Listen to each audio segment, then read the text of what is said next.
Guys, स्वागत है आपका।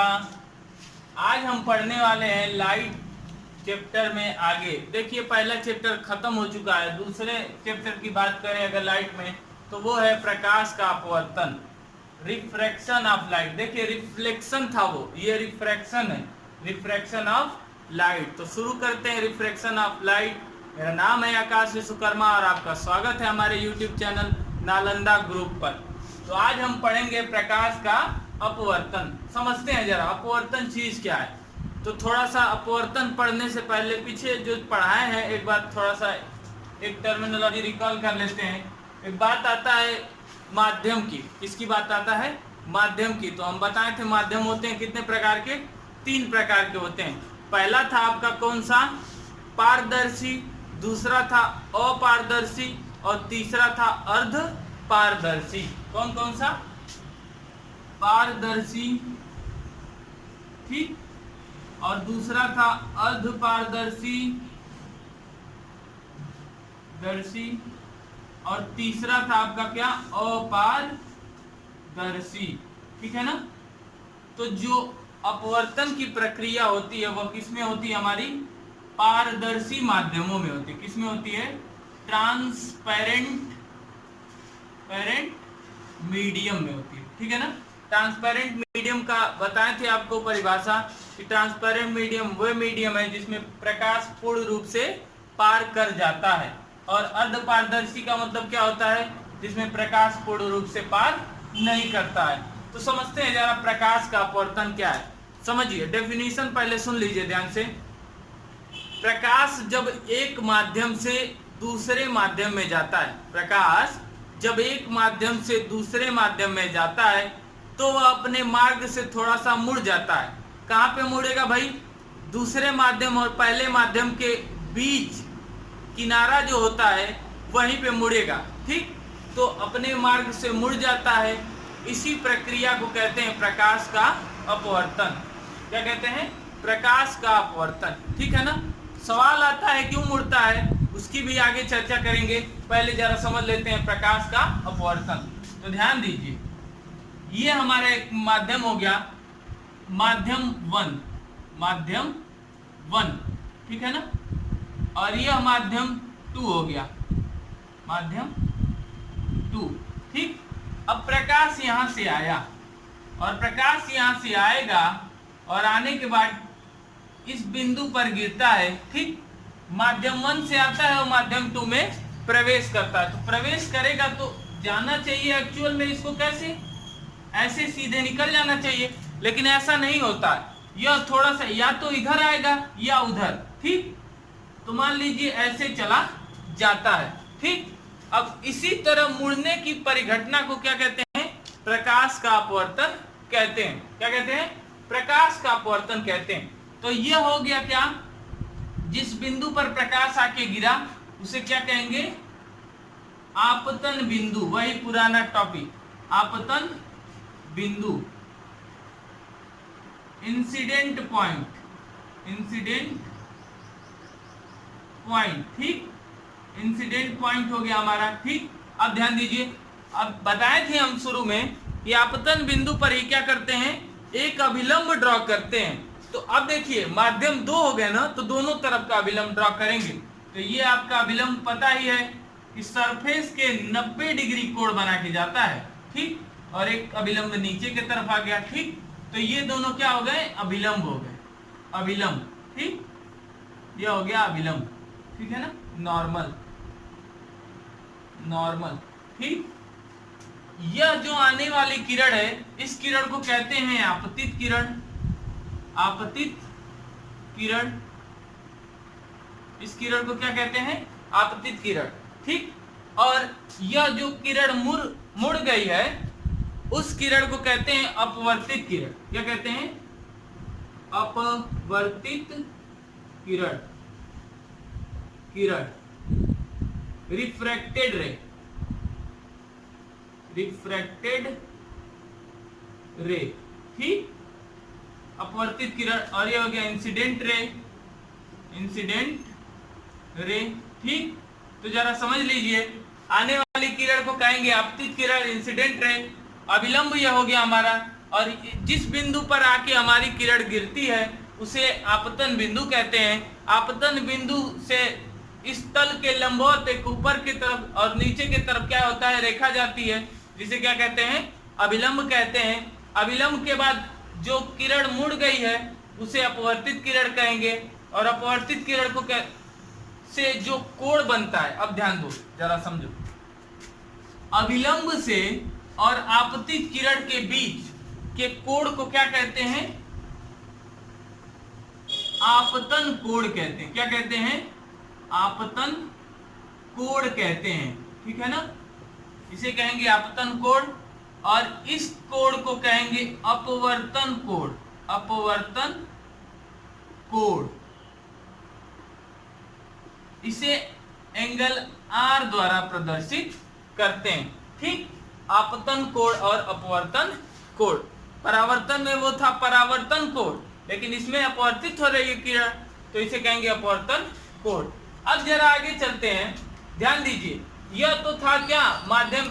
अब प्रकाश के अपवर्तन को एक बार फिर से याद कर लेते हैं कि जब प्रकाश की किरण एक माध्यम से दूसरे माध्यम में जाती है तो क्या करती है, अपने मार्ग से विचलित हो जाती है, अपने मार्ग से विचलित हो जाती है, और इसी फिनोमिना को प्रकाश का अपवर्तन कहते हैं। क्या कहते हैं, प्रकाश का अपवर्तन कहते हैं। सदैव याद रखिएगा, पीछे भी एक क्वेश्चन बताए थे कि कोण कौन सा होता है भाई, आपतित किरण और अभिलंब के बीच के कोण को आपतन कोण कहते हैं, और अभिलंब और अपवर्तित किरण के बीच के कोण को क्या कहते हैं, अपवर्तन कोण कहते हैं, ठीक, याद रखिएगा। अब जरा दो केसेस पढ़ लेते हैं। ऐसे तो माध्यम कई प्रकार के होते हैं, ऐसे तो माध्यम कई प्रकार के होते हैं, लेकिन मुख्य रूप से जो माध्यम होते हैं हमारे, वो दो प्रकार के होते हैं। कौन कौन से भाई, एक होता है सघन, एक दूसरे के सापेक्षता की बात करते हैं, तो एक होता है कौन सा माध्यम, सघन माध्यम। कौन सा माध्यम होता है, सघन माध्यम, और दूसरा होता है कौन सा, विरल माध्यम, विरल माध्यम, ठीक है ना, माध्यम। तो हमने पढ़ा है सघन माध्यम और विरल माध्यम। जब घटक कण या माध्यम के कण बहुत पास पास होते हैं, जब माध्यम के कण क्या हो, बहुत पास पास होते हैं, ऐसे माध्यमों को क्या कहते हैं, सघन माध्यम कहते हैं। क्या कहते हैं, सघन माध्यम कहते हैं, ठीक। अगर डेंसर मीडियम कहते हैं, डेंसर मीडियम कहते हैं। और जब क्या होता है, विरल माध्यम किसे कहेंगे, जब माध्यम के कण बहुत दूर दूर होते हैं, कहाँ होंगे, बहुत दूर दूर होते हैं, उन्हें विरल माध्यम, रेयर मीडियम कहते हैं, ठीक। अब जरा समझना, सघन हो गया, विरल हो गया। अब इसके हिसाब से दो चीजें हमें याद रखनी है, प्रकाश की ये दो प्रॉपर्टीज हैं।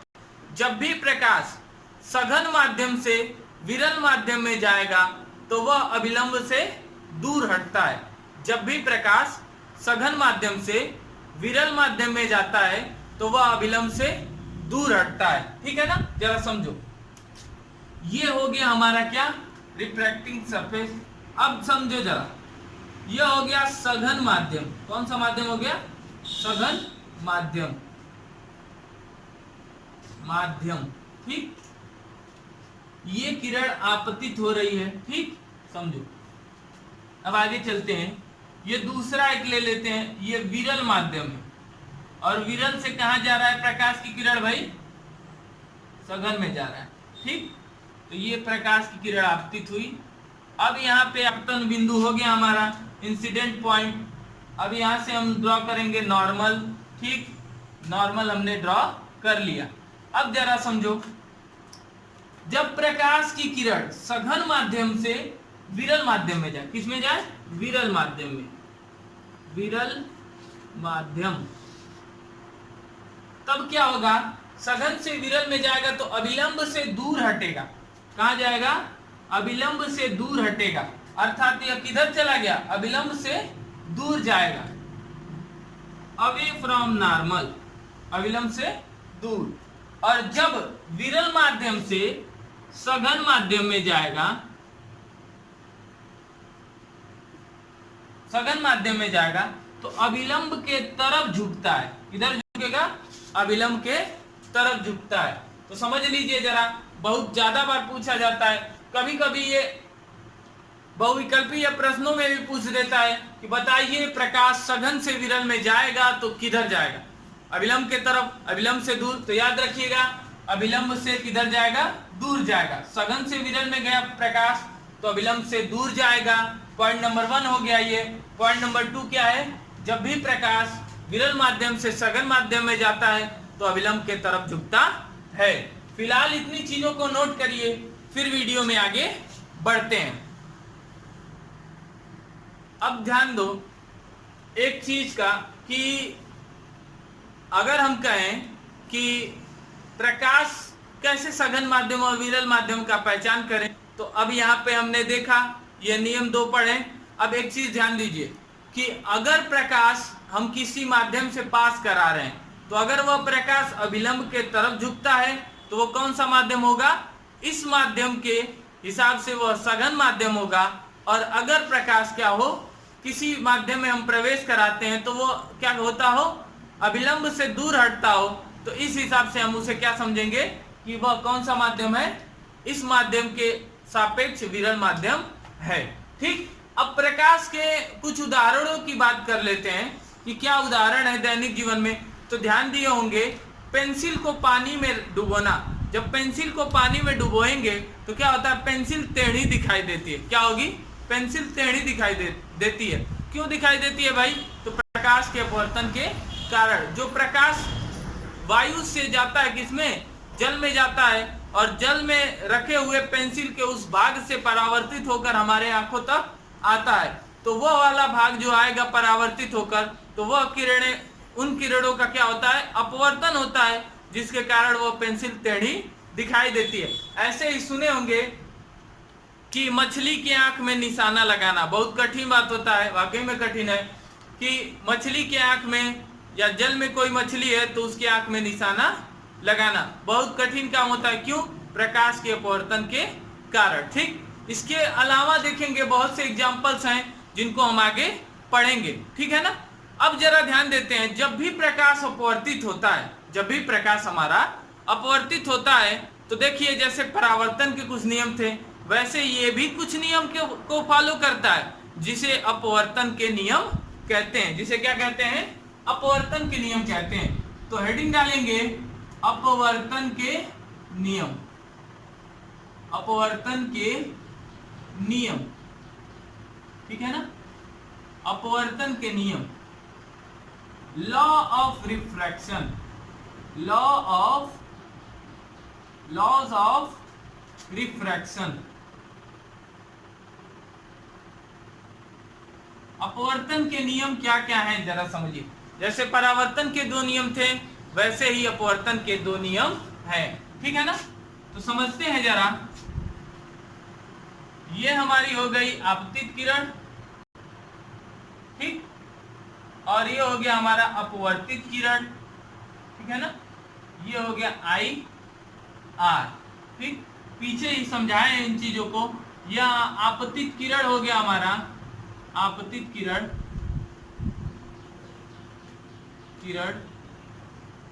और यह हो गया हमारा अपवर्तित किरण, अपवर्तित किरण, अभिलंब। ठीक। अभिलंब, अभिलंब नॉर्मल। ठीक। अब ध्यान दीजिए, ये आपतन बिंदु, आपतन बिंदु। ठीक। आपतन बिंदु। तो ध्यान दीजिए, पहला नियम क्या है भाई अपवर्तन का? कहता है आपतित किरण, अपवर्तित किरण तथा अभिलंब तीनों एक ही तल में होते हैं। कभी कभी एक और पॉइंट जोड़ देता है आपतन बिंदु पर अभिलंब, वो भी लिख लेते हैं। आपतित किरण, अपवर्तित किरण और आपतन बिंदु पर अभिलंब तीनों एक ही तल में होते हैं। यही है पहला नियम। तो पहला नियम लिख लेते हैं, साथ में आप लोग भी लिखिए। आपतित किरण, आपतित किरण अपवर्तित किरण, अपवर्तित किरण तथा अभिलंब, अभिलंब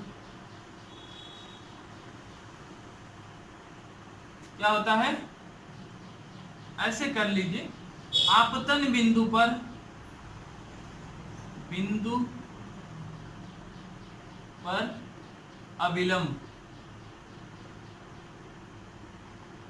तीनों एक ही तल में होते हैं, तीनों एक ही तल में होते हैं, होते हैं। और जो दूसरा नियम इसका है, इसको एक और नाम से जाना जाता है स्नेल का नियम। किस नियम से जाना जाता है? स्नेल का नियम, नियम। ये क्या है दूसरा नियम? कि आपतन कोण का ज्या साइन, ठीक, और अपवर्तन कोण का ज्या का अनुपात क्या होता है? अपवर्तनांक के बराबर होता है। क्या कहता है भाई ये? कि आपतन कोण का, आपतन कोण का ज्या, इसको कहते हैं साइन, ठीक, तथा अपवर्तन कोण का ज्या, कोण के ज्या का अनुपात, अनुपात एक नियतांक होता है। क्या होता है? एक नियतांक होता है, होता है, जिसे माध्यम का अपवर्तनांक कहते हैं। जिसे क्या कहते हैं? जिसे अपवर्तनांक कहते हैं, अपवर्तनांक कहते हैं, ठीक। सिंपल में एक सूत्र में लिखा जाए तो sine i upon sine r बराबर एन। जहां एन क्या है भाई? जहां एन क्या है? अपवर्तनांक है। क्या है? अपवर्तनांक। कहीं कहीं से एन से दिखाते हैं तो कहीं कहीं से म्यू से दिखाते हैं। किससे दिखाते हैं? म्यू से दिखाते हैं। तो जो इच्छा करेगा वो दिखाइएगा, लेकिन एक ही दिखाइएगा दोनों में से, ठीक। तो फिलहाल के लिए इतना ही। अपवर्तन के दो नियम ध्यान दे दीजिए एक बार फिर से। आपतित किरण, अपवर्तित किरण तथा आपतन बिंदु पर अभिलंब तीनों एक ही तल में होते हैं, तथा आपतन कोण का ज्या साइन तथा अपवर्तन कोण के ज्या का अनुपात एक नियतांक होता है, जिसे अपवर्तनांक कहते हैं। इस माध्यम का इस माध्यम के सापेक्ष अपवर्तनांक कहलाएगा sine i upon sine r बराबर एन या म्यू। ये क्या हो गया? हमारा अपवर्तनांक, ठीक। फिलहाल के लिए इतना नोट करिए, फिर वीडियो में आगे बढ़ते हैं। शुरू करते हैं अपवर्तनांक, रिफ्रैक्टिव इंडेक्स। तो अपवर्तनांक क्या होता है जरा समझिए। निर्वात में प्रकाश की चाल तथा माध्यम में प्रकाश की चाल के अनुपात को अपवर्तनांक कहते हैं। क्या होता है भाई अपवर्तनांक? अपवर्तनांक की डेफिनेशन क्या होगी? अपवर्तनांक एक अनुपात है। अपवर्तनांक क्या है? एक अनुपात है। किसका भाई? निर्वात में प्रकाश की चाल और माध्यम में प्रकाश की चाल। तो निर्वात में प्रकाश की चाल, प्रकाश की चाल तथा माध्यम में प्रकाश की चाल में प्रकाश की चाल का अनुपात क्या कहलाता है? अपवर्तनांक कहलाता है। इसी को क्या कहते हैं? अपवर्तनांक कहते हैं। इसे एन से दिखाते हैं या म्यू से दिखाते हैं। एन बराबर क्या हो जाएगा आपका? निर्वात में प्रकाश की चाल को हम सी से दिखाते हैं और माध्यम में प्रकाश की चाल को हम किससे दिखाते हैं? वी से। एन बराबर क्या हो जाएगा? सी अपॉन वी। बात करते हैं अपवर्तनांक की मात्रक की, तो अपवर्तनांक का कोई मात्रक नहीं होता। देखिए इसका भी हो जाएगा मीटर प्रति सेकेंड और इसका भी हो जाएगा मीटर प्रति सेकेंड, एक दूसरे से ये क्या हो जाएंगे, कैंसिल आउट हो जाएंगे। तो निर्वात में प्रकाश की चाल और माध्यम में प्रकाश की चाल के अनुपात को क्या कहते हैं, अपवर्तनांक कहते हैं। एक एग्जांपल देखते हैं, एक एग्जांपल ध्यान दीजिए। एक सवाल आ जाएगा कि कांच में प्रकाश की चाल 2 गुणे 10 की पावर 8 मीटर प्रति सेकेंड है। क्या है, कांच में प्रकाश की चाल क्या है, कांच में प्रकाश की चाल क्या है, 2 गुणे 10 की घाते 8 मीटर प्रति सेकेंड है। और पूछ देगा कि बताइए कांच का अपवर्तनांक क्या है। क्या पूछ देगा, कांच का अपवर्तनांक क्या है। तो कैसे लगाएंगे जरा समझते हैं। n बराबर हो जाएगा आपका निर्वात में प्रकाश की चाल बटे में कांच में प्रकाश की चाल।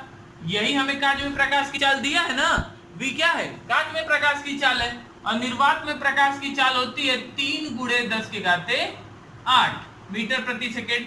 और माध्यम में हो गई हमारी 2 गुणे 10 की घाते 8, 10 की घाते 8 से 10 की घाते 8 कट जाएगा, ये जाएगा 1.5। तो ये क्या हो गया हमारा अपवर्तनांक, ठीक है ना। ऐसे ही बहुत से माध्यमों का दिया होगा आपको अपवर्तनांक ज्ञात करने के लिए, ठीक, इसको ज्ञात कीजिएगा। फिलहाल के लिए इतना ही, मिलते हैं अगले वीडियो में। पढ़ते रहिए इसको अच्छे तरीके से, 1-2 बार वीडियो देखेंगे तो आपको याद हो जाएगा, ठीक। मिलते हैं अगले वीडियो में, तब तक के लिए गुड बाय।